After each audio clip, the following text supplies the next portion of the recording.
It's busy here, people coming and going. University life at Michigan State, the heart of the community in Lansing. The capital city bustling with the making of laws and the downtown struggling to survive. But drive down Trowbridge and make a left on Harrison and you'll find home. Allah. Allahu Akbar, Allahu Akbar, Allahu Akbar. A place where you can feed your soul and blanket yourself from the worries of life. The Islamic Center of East Lansing nurtures the Greater Lansing Islamic community of around 5,000, offering a variety of services. The center holds 5 daily congregational prayers in addition to the weekly Jama'ah prayer. Short talks are given daily, following one or more of the daily prayers. During the month of Ramadan, there are also the Tahawih and Tahajjud prayers. Yet undeniably, the biggest events of the year are the Eid al-Fitr and Eid al-Adha prayers, held outside the center to accommodate an overflowing and growing Muslim population in Greater Lansing. The Islamic Center organizes several social activities to bring Muslims closer to each other and help them celebrate the Islamic holidays in accordance with the teachings of the Muslim faith. From dinners, picnics, trips, and parties to sports activities and Eid celebrations. The Islamic Center brings Muslim families together where they can enjoy the company of old friends as well as build new friendships. It is the duty of every individual Muslim and collective whole of the community to raise our children as good Muslim citizens, and the Islamic Center has taken this mission seriously. Since 1986, the center has offered the Sunday school as a weekend Islamic school with current enrollment of over 160 students. In 1996, it started the Greater Lansing School as a full-time school with over 100 students currently enrolled. Starting in 2006, Dar al-Quran has opened its doors to teach children and adults the recitation and memorization of our holy book. Over 50 students are currently reaping the benefits. Muslims live their lives by the teachings of the Quran, and there are certain services that can only be offered by the Islamic Center. During the happy time of marriage, the center is here to conduct marriage according to the Islamic Sharia, as well as civic law. If things don't go well between husband and wife, the center is also available to offer religious counseling. If divorce becomes unavoidable, the Islamic Center is available to conduct it according to Sharia. When it's time to bid farewell to a loved one, the Islamic Center performs funeral services according to Islamic teachings and buries the deceased in the Muslim cemetery owned by the center.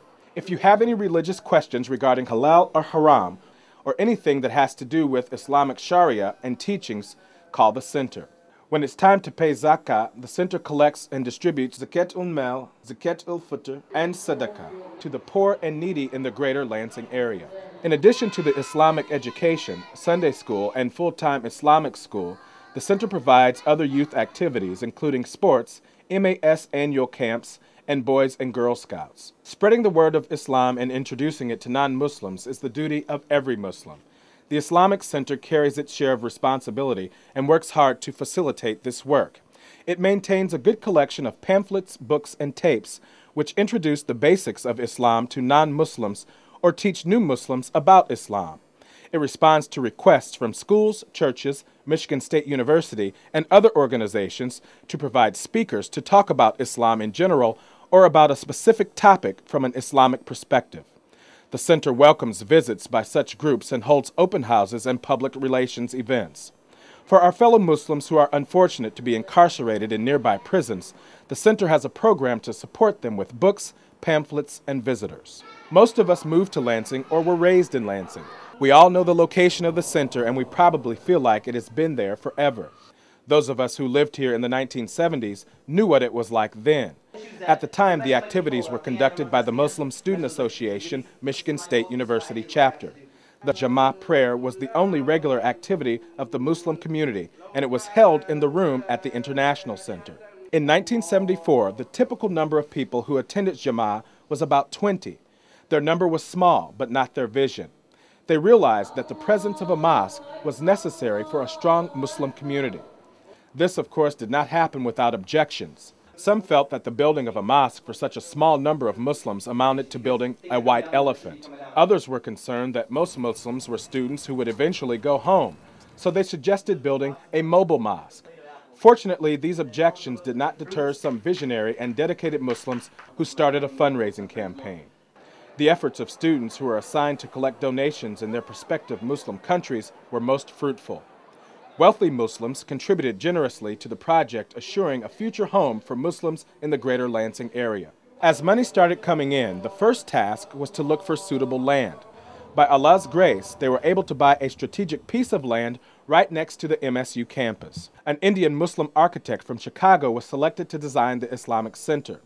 The list of objectives was very ambitious, but under financial constraints, it was trimmed to a manageable size.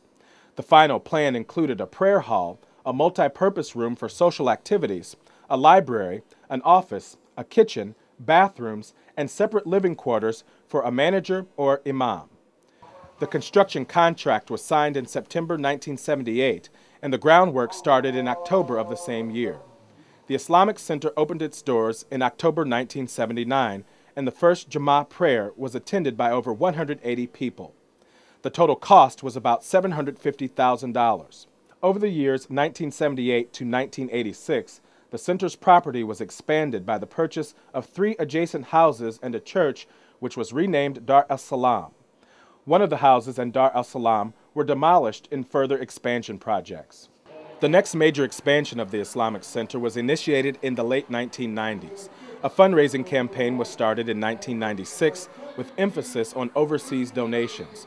By the summer of 1997, $500,000 were collected, including a $250,000 grant from the Islamic Development Bank.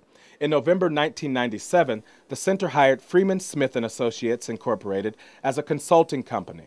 A plan for the expansion was developed with wide participation by the community and presented to the city of East Lansing in the spring of 1998. It took the City Council about 9 months to approve a modified plan after an extensive negotiation with some neighbors who objected to the original plan. The approved plan included a school wing with 2 floors, a 2-story gym multi-purpose hall with kitchen and bathrooms, a basement under the school wing and gym, and a women's prayer hall, a Dar al-Quram extension, a lobby open to the center's multi-purpose room, and a new parking lot and landscape. Bids on the whole project, solicited in 1999, were about $4 million. It was then decided to implement the project into phases as we continued fundraising. The first phase was to construct the basement and shell of the school wing and gym. It started in the summer of 2000 and was completed in the summer of 2001 and cost about $2 million. Then the 9/11 attack took place, with many ramifications for the Muslim community, one of which was the dry-up of our overseas donations. It was a challenging time for us, since up to that point we relied on overseas donations as the major funding source for the expansion. The completed shell remained unused for 2 years. School growth was accommodated by 2 portable classrooms in the parking lot. In the summer of 2003, with the city's refusal to renew the temporary permits of the portable classes, we moved to the second phase of the project to finish the first floor of the school wing and gym without the gym floor, kitchen, or bathrooms. This phase was completed in December 2003 and cost about $1 million. It enabled the full-time and Sunday schools to start using the building and made a significant improvement in the school environment, which played an important role in the growth of both schools. The parking lot was finished in 2005. In the process of carrying out the first and second phases of the project, the Islamic Center borrowed about $1 million interest-free from the North American Islamic Trust and several brothers and sisters. A campaign to pay the debt was launched in November 2004 and was successful in reducing the debt at a rate of about $200,000 per year. All of these activities and projects were possible first by the grace of Allah and then by the support of the Greater Lansing Muslim community. Your generous financial donations enabled us to pay back debts, carry out projects, and support running expenses of the center and full-time school. We could not have done it without you, and each one of you should be proud of your contributions. What do you love about the school? Reading Quran. I like the masjid. We learn Arabic and Quran. It's a center for us to give our dawah. It's a center for us to return, to our sense of reality.